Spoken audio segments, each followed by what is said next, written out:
Let me see what we get.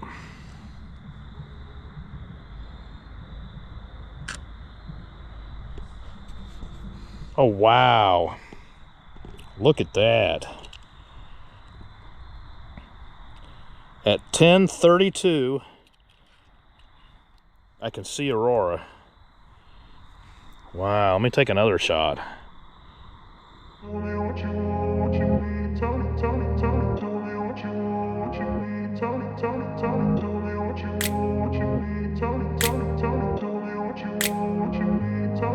Well, good evening, everyone. It is Thursday, October 10th, and I bet you're wondering why in the world I'm outside in the dark. Well, I like to let the dogs out to go to the restroom, but one big thing is that tonight is going to have, as predicted, a solar storm. And back in May, I drove up to LJ to try to see some northern lights, and I got up there. I think I saw a little bit of northern light activity, but I didn't see nearly the amount of northern lights that people who stayed in Atlanta saw. So anyway, kind of want to get it again.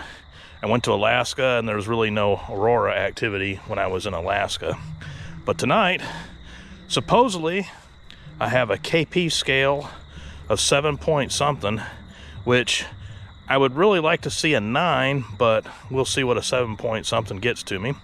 So anyway, it's a clear night outside. It's actually starting to get cool out here. So let me go and get the equipment and let's get it going.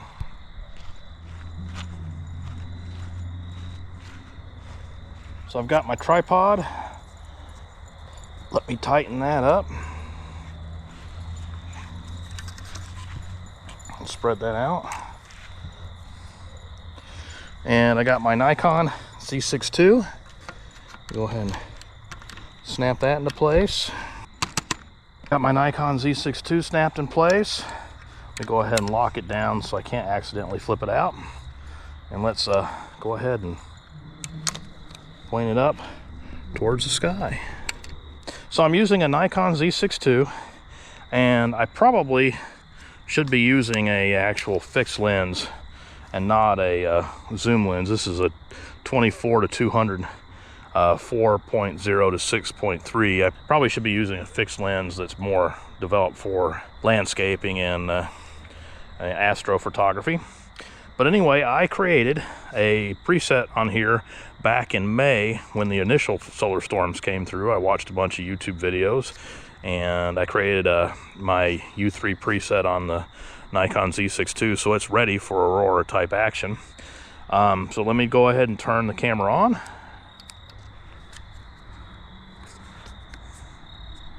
I got the camera set up and I've got it facing towards the north, which is what everybody recommends. It's a little bit more towards the northwest because I've got trees over there that, I mean, you can't see them, but I got trees over there.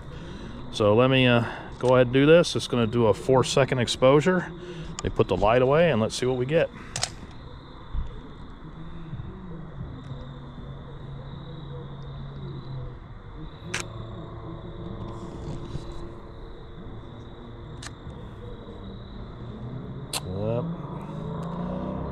I don't really see any aurora in there. I do see a lot of star speckles and everything, which I actually don't see with my eye. I can't imagine what that would be like if I had a good lens on there. Let me face the camera to the opposite direction. I probably won't see much in this direction because the moon is out and the moon is fairly bright in that direction, but let's see what we can get with that. So 4-second exposure.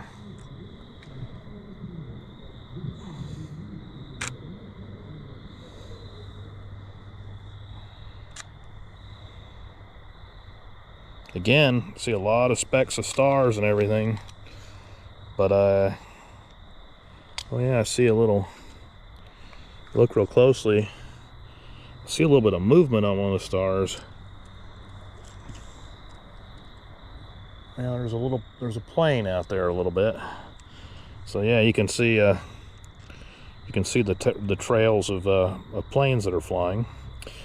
All right, I'm really impressed with how much it lights up, because it's really dark out here, but I'm really impressed with how much it actually lights up the trees. If I put the light up here, you can barely see those trees.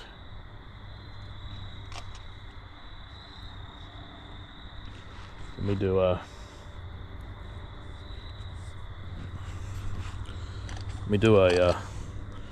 do another exposure, and I'm facing towards the house, and I got porch lighting and everything else. So let's see. There's a plane that's coming up.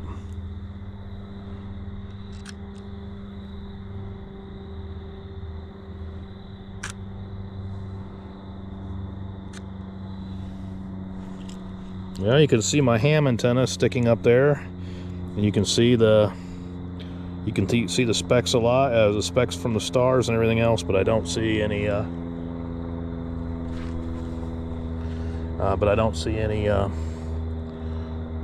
any aurora. Just for fun, I'm gonna let this plane get by a little bit farther, and let me take a picture of this plane.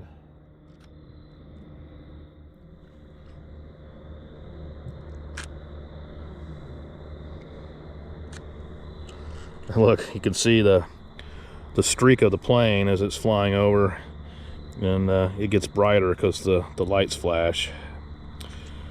But not looking too good for the aurora. It's about 8:30 at night. I'll come out here a little bit later and see. Maybe we'll see more. I mean, from what I understand, at least this far south, it looks like it's got to come down to timing. You got to just have the right timing. So let me close things up. Let me close things up and let me bring it back in the house, and I'll be out here in I'll try to come out here in another hour or two. Let's give it another try. It's 10:30. Really should be going to bed, but I figured I'd give it one more try before I go to bed. Came out here about 9:30, didn't really see anything. So I'm gonna come out here and just see what I can get here. So we turn the camera on.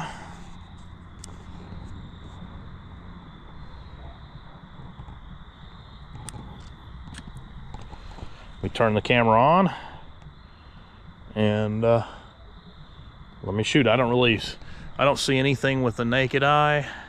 It seems like it's maybe a little bit more, I don't know, a little bit more of a haze, but let me see what we get.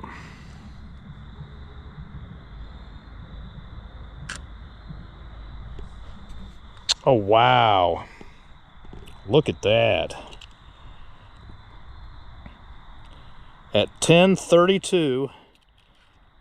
So look at that. I got some aurora that's coming down. I turn the camera a little bit more, towards the right a little bit, and you can see the streaks coming down from the aurora. But look at the pinkness of the sky. Look at that.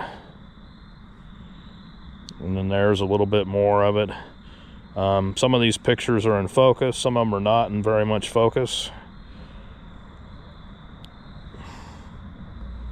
But the entire sky kind of has a little bit of a pink. I tried to do a picture of a video, and there just wasn't enough light. I didn't get anything out of the video. And some of them are in focus, some of them aren't. I also tried a different mode. So I darken the sky up a little bit, and as you can see, you still see the aurora, but the sky's a little bit darker. And I went back to the normal mode again, tried to darken it up a little bit, but definitely some aurora. And I also but as you can see, it was a limited time event, because basically I was out here and I photographed quite a bit for a while, from roughly 10:30 on, and I went inside, kind of play with the different modes, and I put the camera away, and then I got excited and I came back outside and I took pictures just directly off the porch. And as you can see, there was a plane flying there, but there's still a little bit of pink aurora in the sky. There's still a little bit of a pink aurora in the sky there. And then as you can see, by about 11:04 it faded away. 11:06 you can start seeing it's going bye-bye. I would say this night was a success. This is I'm showing you a picture of aurora. I drove 2 hours north of Atlanta to a town called Ellijay, and was trying to find aurora back in April when we had the big aurora, the big solar storm. And I ended up sitting near an airport. That was the best place I could find with an open sky, and I got this picture. Although I didn't have a compass with me, I think this was more towards the west, so I didn't think it was aurora till I got home and looked at it a little bit. But definitely, there's no doubt in my mind that these are photos of aurora.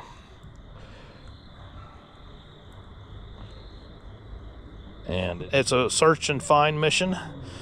The aurora was supposed to be visible, I believe it said to Cincinnati, visible with the naked eye, and then through the they were saying basically through the camera it would be towards the southern end of Tennessee. So we got a little bit more lucky than we got a little bit lucky in being able to see it. I think the aurora predictions are still a little bit early on. But there's been a couple of aurora attempts. There was one in April, which I saw some aurora in Ellijay, but it wasn't very outstanding. And then we had but there were a couple other aurora events that it was cloudy or rainy, and we just didn't participate. But this is the next one, and this one here is a success. So until the next aurora comes back, I can say now that I've seen aurora using a camera and the correct settings, you're able to do it. And I'm going to put those settings that I used. I created my U3 preset on the Nikon Z6ii, and I'll put the settings right here. And you all have a good evening and good aurora. Hope you all have a good aurora hunt. Thank you for watching. Thank you for subscribing, and I hope you have more fun than I do.